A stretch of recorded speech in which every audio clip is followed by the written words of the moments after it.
ನಮಸ್ಕಾರ, ನೀವು ನೋಡ್ತಾ ಇದ್ದೀರಾ ರಿಪಬ್ಲಿಕ್ ಕನ್ನಡ. ನಾನು ವೀರೇಶ್ ಶಿವಾನಂದ್ ಅಂಬಿ. ಆಕೆ ಅಂಧರ ಮಹಿಳಾ ಕ್ರಿಕೆಟ್ನ ಆಲ್ರೌಂಡರ್. ಮೊನ್ನೆ ಅಂಧರ ವಿಶ್ವಕಪ್ ಗೆಲ್ಲುವಲ್ಲಿ ಮಹತ್ವದ ಪಾತ್ರವನ್ನ ವಹಿಸಿದ್ರು. ಇನ್ನು ಪ್ರಧಾನಿ ನರೇಂದ್ರ ಮೋದಿಯೇ ಖುದ್ದಾಗಿ ಕರೆಸಿ ಸನ್ಮಾನ ಕೂಡ ಮಾಡಿದ್ರು. ರಾಜ್ಯದಲ್ಲೂ ಕೂಡ ಆಕೆಗೆ ಹೆಮ್ಮೆಯಿಂದ ಸ್ವಾಗತವನ್ನ ಕೋರಿದ್ದಾರೆ. ಆದರೆ ಆಕೆಯ ಮನೆಯಲ್ಲಿ ಕಿತ್ತು ತಿನ್ನುವಂತಹ ಬಡತನ ಇದ್ದು ಸಹಾಯಧನದ ಎದುರನ್ನ ನೋಡ್ತಾ ಇದ್ದಾರೆ. ಹಾಗಾದ್ರೆ ಯಾರು ಆ ಮಹಿಳೆ, ಏನಿದು ಸ್ಟೋರಿ, ಈ ವರದಿ ನೋಡಿ.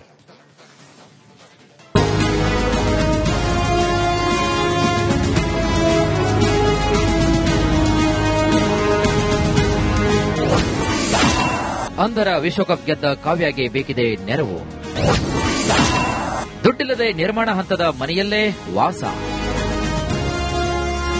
ಇತ್ತೀಚೆಗಷ್ಟೇ ಶ್ರೀಲಂಕಾದ ಕೊಲಂಬೋದಲ್ಲಿ ನಡೆದಂತಹ ಅಂಧರ ಟಿ20 ವಿಶ್ವಕಪ್ ಫೈನಲ್ನಲ್ಲಿ ಈ ಪಂದ್ಯದಲ್ಲಿ ಕನ್ನಡತಿ ದೀಪಿಕಾ ಟಿಸಿ ನಾಯಕತ್ವದ ಭಾರತ ತಂಡ ನೇಪಾಳವನ್ನ 7 ವಿಕೆಟ್ಗಳಿಂದ ಮಣಿಸುವ ಮೂಲಕ ಜಯವನ್ನ ಸಾಧಿಸಿದೆ. ಚೊಚ್ಚಲ ವಿಶ್ವಕಪ್ ಮುಡಿಗೇರಿಸಿಕೊಂಡಂತಹ ಮಹಿಳಾ ಅಂಧರ ಕ್ರಿಕೆಟ್ ತಂಡದ ನಾಯಕಿ ಸೇರಿದಂತೆ ಒಟ್ಟು 3 ಕನ್ನಡಿಗರು ಈ ತಂಡದ ಭಾಗವಾಗಿದ್ದರು. ಹಾಗೂ ಇದು ನಮ್ಮೆಲ್ಲರ ಹೆಮ್ಮೆ. ಅದರಲ್ಲೂ ಪ್ರಮುಖವಾಗಿ ಮಲೆನಾಡಿನ ಹೆಣ್ಣು ಮಗಳೊಬ್ಬಳು ಅಂಧರ ಕ್ರಿಕೆಟ್ನಲ್ಲಿ ಭಾಗಿಯಾಗಿ ಜಿಲ್ಲೆಗೆ ಗೌರವವನ್ನ ತಂದಿದ್ದಾಳೆ.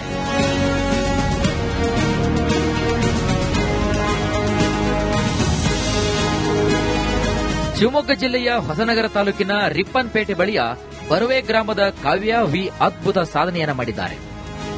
ಬರವೆ ಗ್ರಾಮದ ಆಚಾರ್ ಕೇರಿ ನಿವಾಸಿಗಳಾದ ಜಯಮ್ಮ, ವೆಂಕಟೇಶ್ ಆಚಾರ್ ದಂಪತಿಯ ಪುತ್ರಿ ಕಾವ್ಯ ವಿ ಅವರು ತನ್ನ ಆಲ್ರೌಂಡರ್ ಸಾಮರ್ಥ್ಯದಿಂದ ತಂಡದ ಗೆಲುವಿಗೆ ಕೊಡುಗೆ ನೀಡಿದ್ದಾರೆ. ಮಲೆನಾಡ ಹುಡುಗಿಯ ಈ ಸಾಧನೆಗೆ ವ್ಯಾಪಕ ಮೆಚ್ಚುಗೆ ವ್ಯಕ್ತವಾಗಿದೆ. ಜೊತೆಗೆ ಕಾವ್ಯಾಳ ಸಾಧನೆಗೆ ಸನ್ಮಾನಗಳು, ಗೌರವಗಳು ಹರಿದು ಬರ್ತಾ ಇವೆ.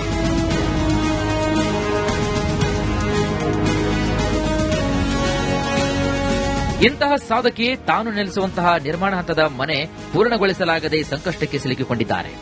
ದುಡ್ಡಿಲ್ಲದೆ ಅರ್ಧಂಬರ್ಧ ಮನೆಯಲ್ಲಿಯೇ ವಾಸ ಮಾಡ್ತಿದ್ದಾರೆ. ಈಗ ಸಹಾಯಹಸ್ತದ ಜೊತೆಗೆ ಸರ್ಕಾರವು ಒಂದು ಸರ್ಕಾರಿ ಕೆಲಸ ನೀಡುವ ಮೂಲಕ ನಮ್ಮ ನೆರವಿಗೆ ನಿಲ್ಲಲಿ ಅಂತಿದ್ದಾಳೆ ಸಾಧಕಿ ಕಾವ್ಯ. ನಾನು ನಾರ್ಮಲ್ ಸ್ಕೂಲಲ್ಲಿ ಓದಿರೋದು 1 to 4 ಬರವೆ ಸ್ಕೂಲಲ್ಲಿ ಓದಿರೋದಿಲ್ಲೇ. ಮತ್ತೆ ನನ್ನ ಜರ್ನಿ ಹೇಗೆ ಸ್ಟಾರ್ಟ್ ಆಯ್ತು ಅಂದ್ರೆ 1 to 4 ನಾರ್ಮಲ್ ಆಗಿ ಓದಿದೆ. ಪೂರ್ಣಿಮಾ ಟೀಚರ್ ಹೇಳ್ಬಿಟ್ಟು ನನಗೆ ಶಿವಮೊಗ್ಗ ಕಳ್ಸಿಕೊಟ್ರು. ಆ ಕ್ಷಣದಿಂದ ನಂದು ಒಂಥರ ಜೀವನ ಒಂಥರ ಚೇಂಜ್ ಆದಂಗೆ ಆಗ್ಬಿಟ್ಟಿದೆ. ಅಲ್ಲಿ ಹೋದ್ಮೇಲೆ ಸುರೇಶ್ ಸರ್ ಅಂತ ಹೇಳ್ಬಿಟ್ಟು ಅವರು PT ಟೀಚರು, ಅವರು ನನಗೆ ತುಂಬಾ ಸಹಾಯ ಮಾಡಿದ್ದಾರೆ. ನನ್ನ ಸ್ಪೋರ್ಟ್ಸ್ಗೆಲ್ಲ ಅವರೇ ಪ್ರಿಪೇರ್ ಮಾಡಕ್ ಕಾರಣನೇ ಅವರೇ ನಮ್ಮ ಗುರುಗಳು ಅಂತ ಹೇಳಕ್ ನಂಗೆ ತುಂಬಾ ಖುಷಿ ಆಗುತ್ತೆ, ಹೆಮ್ಮೆಯಿಂದ ಹೇಳ್ಕೊಂತೀನಿ ನಾನು. ಆಶ್ರಯ ಯೋಜನೆ ಅಡಿ ಮನೆ ಕಟ್ಟಲೆಂದು 12 ವರ್ಷಗಳ ಹಿಂದೆಯೇ ಗುದ್ದಲಿ ಪೂಜೆ ಮಾಡಿದವರು ಇಂದಿಗೂ ಕೂಡ ಮನೆ ಸಂಪೂರ್ಣ ಕಟ್ಟಲಾಗದೆ ಪರದಾಡ್ತಾ ಇದ್ದಾರೆ. ಪಕ್ಕದಲ್ಲಿಯೇ ಟಾರ್ಪಲ್ ಹೊದಿಸಿದ ಶೆಡ್ನಲ್ಲಿ ವಾಸ ಮಾಡ್ತಿದ್ದಾರೆ.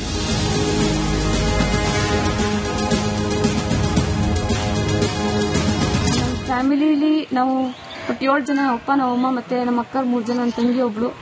ಬಟ್ ಫ್ಯಾಮಿಲಿ ನಮಗೆ ಮನೆಯದು ಪ್ರಾಬ್ಲಮ್ ಇದೆ ಸ್ವಲ್ಪ. ನಮಗದು ಫೈನಾನ್ಷಿಯಲಿಗೆ ಏನಾದ್ರು ಸಪೋರ್ಟ್ ಮಾಡಿದ್ರೆ ತುಂಬಾ ಒಳ್ಳೇದಾಗುತ್ತೆ, ನನ್ನ ಜೀವನ ನಡೆಯುತ್ತೆ. ಮತ್ತೆ ನಮ್ಮ ಅಪ್ಪ ಅಮ್ಮಂಗೆ ಅವಾಗ ತುಂಬಾ ಕಷ್ಟಪಟ್ಟಿದ್ದಾರೆ.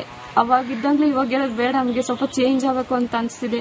ಅದಕ್ಕೆ ನಾನು ಎಲ್ಲ ಕಡೆ ಕೇಳ್ಕೊಂಡಿದ್ದೇನೆ, ನಮಗೆ ಫೈನಾನ್ಷಿಯಲ್ ಆಗಿ ಏನಾದ್ರು ಸಪೋರ್ಟ್ ಆಗಿ ನಿಂತ್ಕೊಂಡು ಎಲ್ಲರೂ ಸಪೋರ್ಟ್ ಮಾಡಿ. ಭಾರತ ಮಹಿಳಾ ಅಂಧರ ಕ್ರಿಕೆಟ್ ವಿಶ್ವಕಪ್ ಗೆದ್ದ ಸಾಧಕಿಗೆ ತನ್ನದೊಂದು ಪುಟ್ಟ ಮನೆ ಪೂರ್ಣಗೊಳಿಸಲಾಗದೆ ಪರದಾಡ್ತಾ ಇದ್ದು, ಸರ್ಕಾರ ಈ ಕೂಡಲೇ ಎಚ್ಚೆತ್ತುಕೊಂಡು ಕ್ರೀಡಾ ಸಾಧಕಿಗೆ ಮನೆ ಪೂರ್ಣಗೊಳಿಸಿ ಕೊಡುವುದಕ್ಕೆ ಮುಂದಾಗಬೇಕಾಗಿದೆ. ಜೊತೆಗೆ ಒಂದು ಸರ್ಕಾರಿ ನೌಕರಿ ನೀಡುವ ಮೂಲಕ ಸಾಧಕಿಯ ಸಂಕಷ್ಟಕ್ಕೆ ನೆರವಾಗಲಿ ಎನ್ನುವುದೇ ನಮ್ಮೆಲ್ಲರ ಆಶಯ.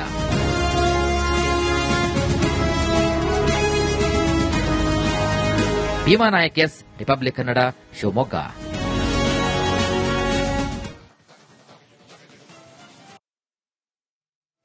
ನಮಸ್ಕಾರ, ನೀವು ನೋಡ್ತಾ ಇದ್ದೀರಾ ರಿಪಬ್ಲಿಕ್ ಕನ್ನಡ. ನಾನು ವೀರೇಶ್ ಶಿವಾನಂದ್ ಅಂಬಿ.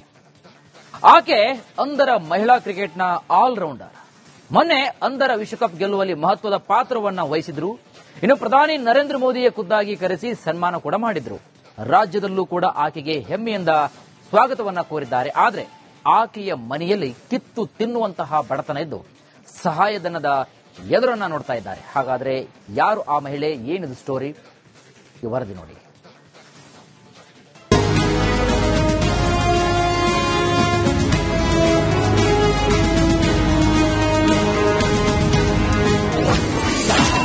ಅಂಧರ ವಿಶ್ವಕಪ್ ಗೆದ್ದ ಕಾವ್ಯಗೆ ಬೇಕಿದೆ ನೆರವು. ದುಡ್ಡಿಲ್ಲದೆ ನಿರ್ಮಾಣ ಹಂತದ ಮನೆಯಲ್ಲೇ ವಾಸ. ಇತ್ತೀಚೆಗಷ್ಟೇ ಶ್ರೀಲಂಕಾದ ಕೊಲಂಬೋದಲ್ಲಿ ನಡೆದಂತಹ ಅಂಧರ ಟಿ20 ವಿಶ್ವಕಪ್ ಫೈನಲ್ನಲ್ಲಿ ಈ ಪಂದ್ಯದಲ್ಲಿ ಕನ್ನಡತಿ ದೀಪಿಕಾ ಟಿಸಿ ನಾಯಕತ್ವದ ಭಾರತ ತಂಡ ನೇಪಾಳವನ್ನ 7 ವಿಕೆಟ್ಗಳಿಂದ ಮಣಿಸುವ ಮೂಲಕ ಜಯವನ್ನ ಸಾಧಿಸಿದೆ. ಚೊಚ್ಚಲ ವಿಶ್ವಕಪ್ ಮುಡಿಗೇರಿಸಿಕೊಂಡಂತಹ ಮಹಿಳಾ ಅಂಧರ ಕ್ರಿಕೆಟ್ ತಂಡದ ನಾಯಕಿ ಸೇರಿದಂತೆ ಒಟ್ಟು 3 ಕನ್ನಡಿಗರು ಈ ತಂಡದ ಭಾಗವಾಗಿದ್ದರು. ಹಾಗೂ ಇದು ನಮ್ಮೆಲ್ಲರ ಹೆಮ್ಮೆ. ಅದರಲ್ಲೂ ಪ್ರಮುಖವಾಗಿ ಮಲೆನಾಡಿನ ಹೆಣ್ಣು ಮಗಳೊಬ್ಬಳು ಅಂಧರ ಕ್ರಿಕೆಟ್ನಲ್ಲಿ ಭಾಗಿಯಾಗಿ ಜಿಲ್ಲೆಗೆ ಗೌರವವನ್ನ ತಂದಿದ್ದಾಳೆ.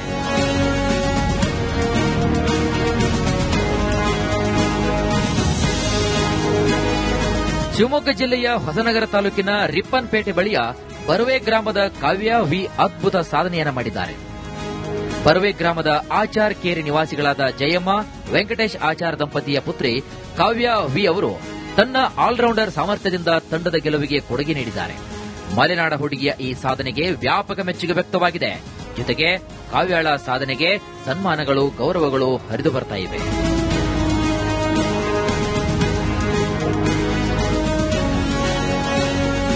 ಇಂತಹ ಸಾಧಕಿ ತಾನು ನೆಲೆಸುವಂತಹ ನಿರ್ಮಾಣ ಹಂತದ ಮನೆ ಪೂರ್ಣಗೊಳಿಸಲಾಗದೆ ಸಂಕಷ್ಟಕ್ಕೆ ಸಿಲುಕಿಕೊಂಡಿದ್ದಾರೆ. ದುಡ್ಡಿಲ್ಲದೆ ಅರ್ಧಂಬರ್ಧ ಮನೆಯಲ್ಲಿಯೇ ವಾಸ ಮಾಡುತ್ತಿದ್ದಾರೆ. ಈಗ ಸಹಾಯಹಸ್ತದ ಜೊತೆಗೆ ಸರ್ಕಾರವು ಒಂದು ಸರ್ಕಾರಿ ಕೆಲಸ ನೀಡುವ ಮೂಲಕ ನಮ್ಮ ನೆರವಿಗೆ ನಿಲ್ಲಲಿ ಅಂತಿದ್ದಾಳೆ ಸಾಧಕಿ ಕಾವ್ಯ. ನಾನು ನಾರ್ಮಲ್ ಸ್ಕೂಲಲ್ಲಿ ಓದಿರೋದು 1 to 4 ಬರ್ವೆ ಸ್ಕೂಲಲ್ಲಿ ಓದಿರೋದಿಲ್ಲೇ. ಮತ್ತೆ ನನ್ನ ಜರ್ನಿ ಹೇಗೆ ಸ್ಟಾರ್ಟ್ ಆಯ್ತು ಅಂದ್ರೆ 1 to 4 ನಾರ್ಮಲ್ ಆಗಿ ಓದಿದೆ. ಪೂರ್ಣಿಮಾ ಟೀಚರ್ ಹೇಳ್ಬಿಟ್ಟು ನನಗೆ ಶಿವಮೊಗ್ಗ ಕಳಿಸ್ಕೊಟ್ರು. ಆ ಕ್ಷಣದಿಂದ ನಂದು ಒಂಥರ ಜೀವನ ಒಂಥರ ಚೇಂಜ್ ಆದಂಗೆ ಆಗ್ಬಿಟ್ಟಿದೆ. ಅಲ್ಲಿ ಹೋದ್ಮೇಲೆ ಸೂರ್ಯ ಸರ್ ಅಂತ ಹೇಳ್ಬಿಟ್ಟು ಅವರು PT ಟೀಚರು, ಅವರು ನನಗೆ ತುಂಬಾ ಸಹಾಯ ಮಾಡಿದ್ದಾರೆ. ನನ್ನ ಸ್ಪೋರ್ಟ್ಸ್ಗೆಲ್ಲ ಅವರೇ ಪ್ರಿಪೇರ್ ಮಾಡಕ್ ಕಾರಣನೇ ಅವರೇ ನಮ್ಮ ಗುರುಗಳು ಅಂತ ಹೇಳಕ್ ನಂಗೆ ತುಂಬಾ ಖುಷಿ ಆಗುತ್ತೆ. ಹೆಮ್ಮೆಯಿಂದ ಹೇಳ್ಕೊಂತೀನಿ ನಾನು. ಆಶ್ರಯ ಯೋಜನೆ ಅಡಿ ಮನೆ ಕಟ್ಟಲೆಂದು 12 ವರ್ಷಗಳ ಹಿಂದೆಯೇ ಗುದ್ದಲಿ ಪೂಜೆ ಮಾಡಿದವರು ಇಂದಿಗೂ ಕೂಡ ಮನೆ ಸಂಪೂರ್ಣ ಕಟ್ಟಲಾಗದೆ ಪರದಾಡ್ತಾ ಇದ್ದಾರೆ. ಪಕ್ಕದಲ್ಲಿಯೇ ಟಾರ್ಪಲ್ ಹೊದಿಸಿದ ಶೆಡ್ನಲ್ಲಿ ವಾಸ ಮಾಡುತ್ತಿದ್ದಾರೆ.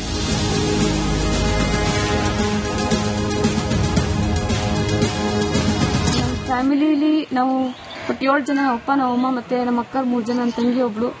ಬಟ್ ಫ್ಯಾಮಿಲಿ ನಮಗೆ ಮನೆಯದು ಪ್ರಾಬ್ಲಮ್ ಇದೆ ಸ್ವಲ್ಪ. ನಮಗದು ಫೈನಾನ್ಷಿಯಲಿಗೆ ಏನಾದ್ರು ಸಪೋರ್ಟ್ ಮಾಡಿದ್ರೆ ತುಂಬಾ ಒಳ್ಳೇದಾಗುತ್ತೆ, ನಮ್ಮ ಜೀವನ ನಡೆಯುತ್ತೆ. ಮತ್ತೆ ನಮ್ಮ ಅಪ್ಪ ಅಮ್ಮಂಗೆ ಅವಾಗ ತುಂಬಾ ಕಷ್ಟಪಟ್ಟಿದ್ದಾರೆ.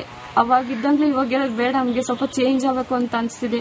ಅದಕ್ಕೆ ನಾನು ಎಲ್ಲ ಕಡೆ ಕೇಳ್ಕೊಂಡಿದ್ದೇನೆ, ನಮಗೆ ಫೈನಾನ್ಷಿಯಲ್ ಆಗಿ ಏನಾದ್ರು ಸಪೋರ್ಟ್ ಆಗಿ ನಿಂತ್ಕೊಂಡು ಎಲ್ಲಾದ್ರೂ ಸಪೋರ್ಟ್ ಮಾಡಿ.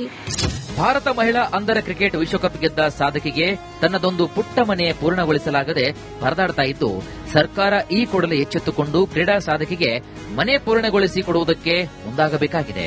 ಜೊತೆಗೆ ಒಂದು ಸರ್ಕಾರಿ ನೌಕರಿ ನೀಡುವ ಮೂಲಕ ಸಾಧಕಿಯ ಸಂಕಷ್ಟಕ್ಕೆ ನೆರವಾಗಲಿ ಎನ್ನುವುದೇ ನಮ್ಮೆಲ್ಲರ ಆಶಯ.